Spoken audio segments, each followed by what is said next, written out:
নমস্কার বন্ধুরা, আমি পায়েল আর আপনারা শুনছেন গল্প কথা বাই পায়েল। আজকে যে গল্প আমি আপনাদের শোনাবো সেই গল্পের নাম কামিনী। আজকের গল্প শুনতে আপনাদের কেমন লাগলো নিচে কমেন্ট করে জানান।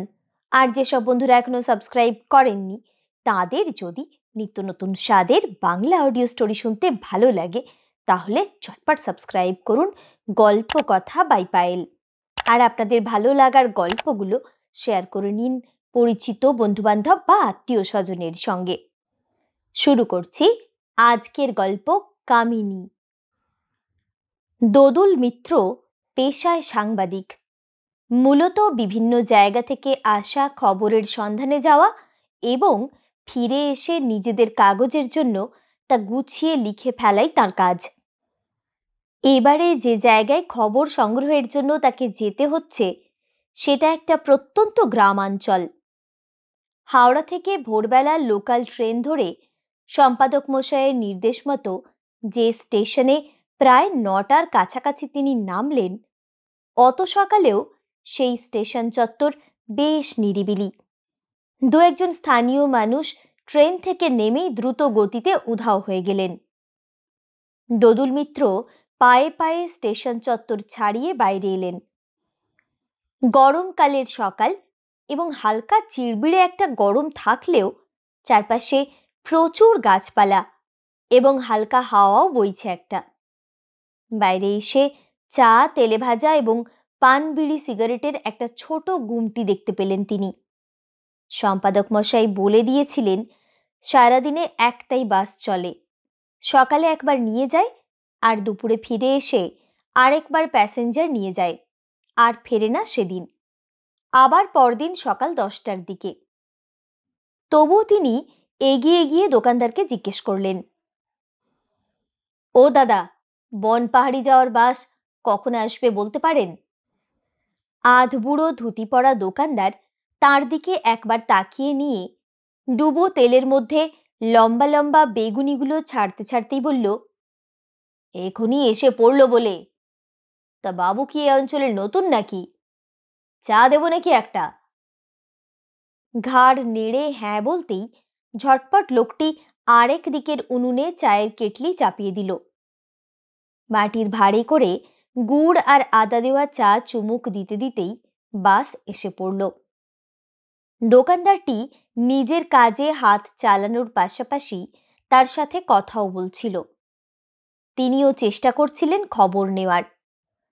মূলত এই বনপাহাড়িতে কিছুদিন আগে তার মতোই খবর সংগ্রহ করতে এসেছিলেন তাদেরই এক প্রতিদ্বন্দ্বী সংবাদপত্রের এক তরুণ সাংবাদিক, কিন্তু তিনি আর ফিরে যেতে পারেননি, বরং উদ্ধার করা হয়েছিল তার মৃতদেহ। তার আগেও আরও কয়েকজন ভিন্ন গ্রামের তরুণ যুবকেরও একইভাবে রহস্যময় মৃত্যু হয়েছিল।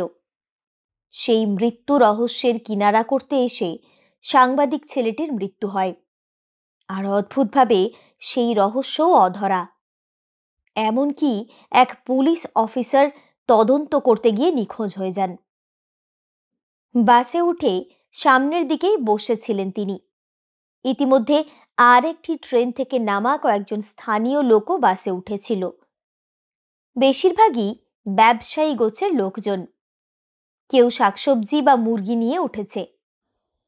দোদুল ভাবছিলেন, বনপাহাড়ির নাম করতেই দোকানদারটি কেমন যেন গুটিয়ে গেল।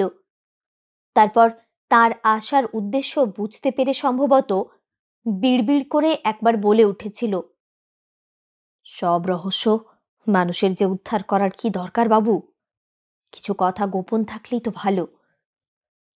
সব জিনিস নিয়ে ঘাটাঘাটি করতে নেই। আপনারা শিক্ষিত মানুষ, কিছুই মানতে চান না। এমনকি লাল মাটির রাস্তা ধরে বনপাহাড়ি যখন পৌঁছলেন প্রায় দুপুর 12টার দিকে, বাস থেকে নামার আগে হেল্পার ছেলেটিও বলে উঠল, বাবুকে নতুন মনে হচ্ছে। যাই কাজে আসুন, আধার নামার আগেই ফিরে আসবেন, যদি থাকার জায়গা না থাকে তো। জায়গাটা সন্ধ্যের পর খুব একটা ভালো নয় ইতিউতি ঘোরার জন্য। আর এখানে হোটেল বা লজ কিছু নেই। এই বাস স্ট্যান্ডের ধারে ওই লাল ঘরটায় আমি আর ড্রাইভার দাদা রাতটুকু কাটাই। চাইলে আপনিও কষ্ট করে থাকতে পারেন আমাদের সঙ্গে।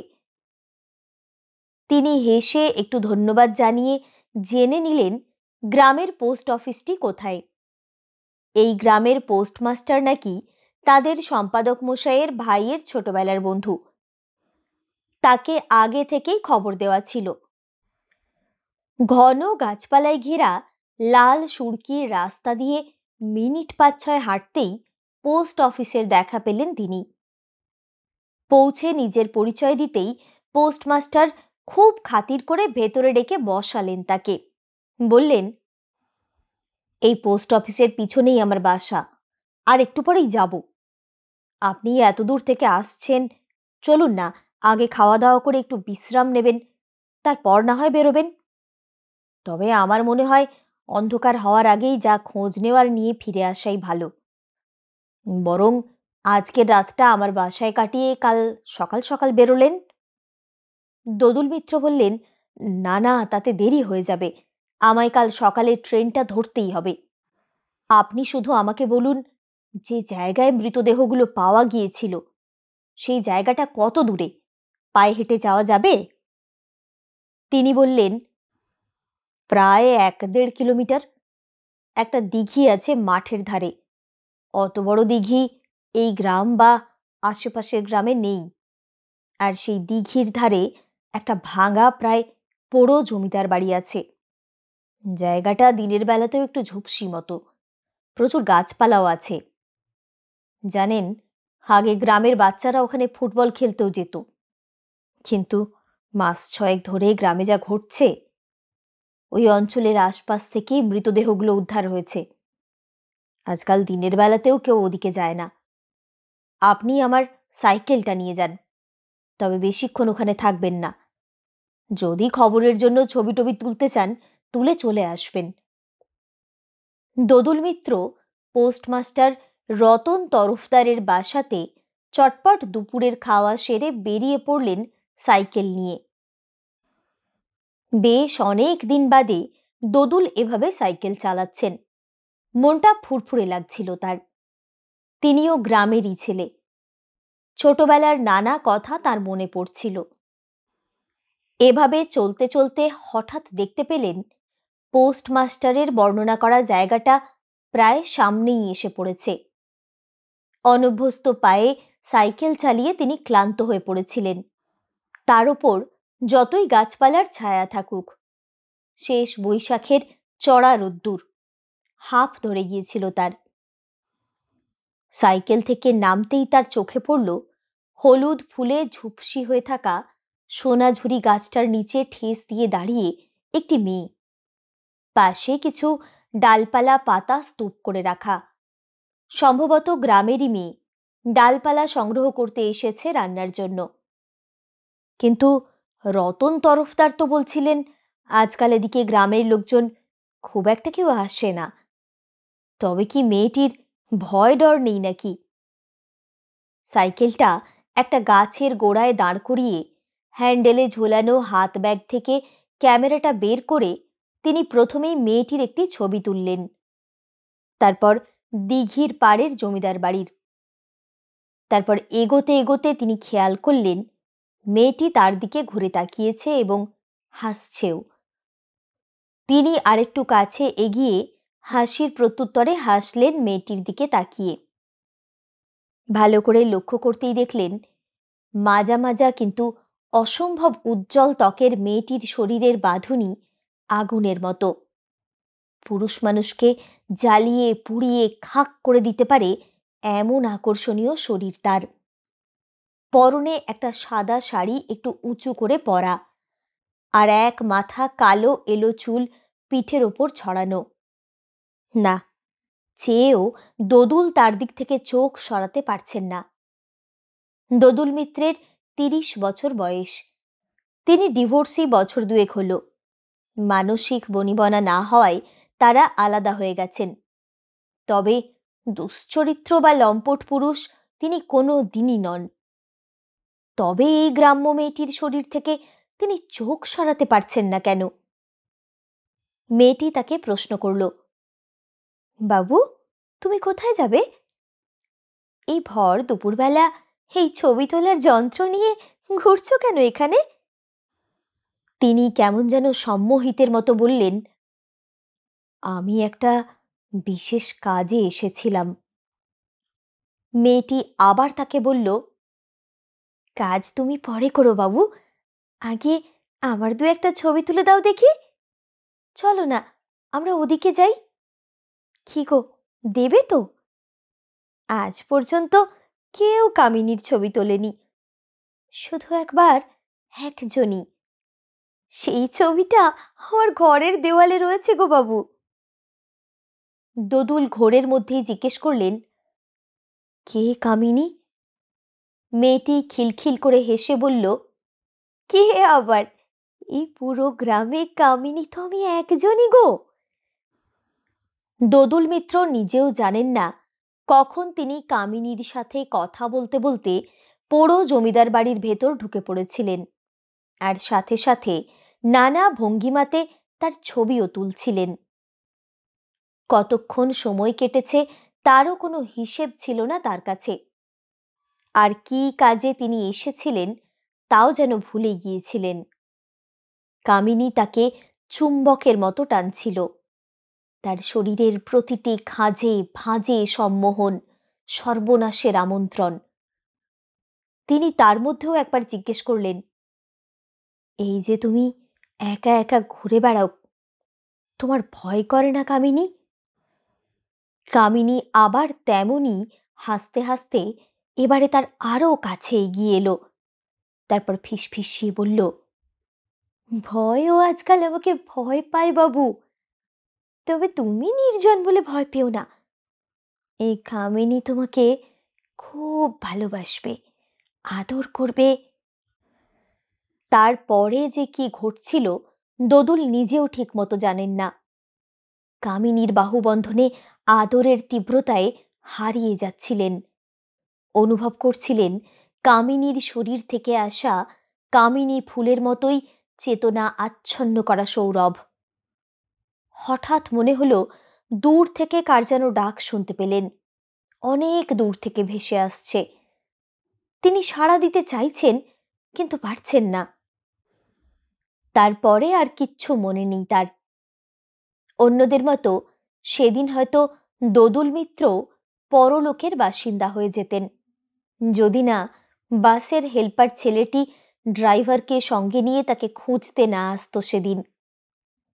পরে শুনেছিলেন ওই হেল্পার ছেলেটির ওই গ্রামেই মামার বাড়ি। মাসখানেক আগে তারও রক্তশূন্য মৃতদেহ ওই পোড়ো জমিদার বাড়ি থেকে পাওয়া যায়। তারও আগে ওই তদন্তকারী পুলিশ উধাও হয়ে যায়, তার দেহ অবশ্য খুঁজে পাওয়া যায়নি আর। তারপর থেকেই গ্রামের লোকেরা খুব ভয়ে ভয়ে দিন কাটাচ্ছিল। দোদুলকে প্রায় অচেতন অবস্থায় যখন তারা উদ্ধার করে তখন তার ক্যামেরাটা গলাতেই ঝুলছিল।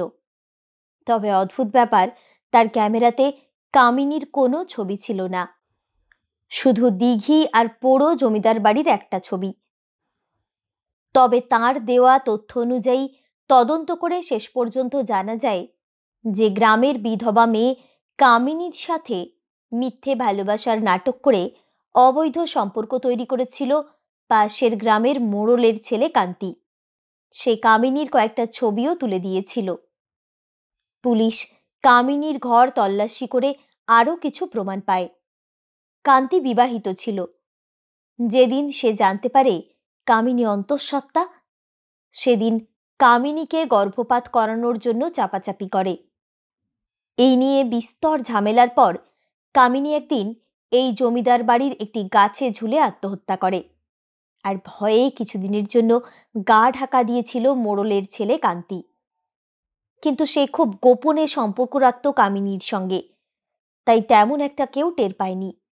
আর নিজের বলতে কামিনীর তেমন কেউই ছিল না।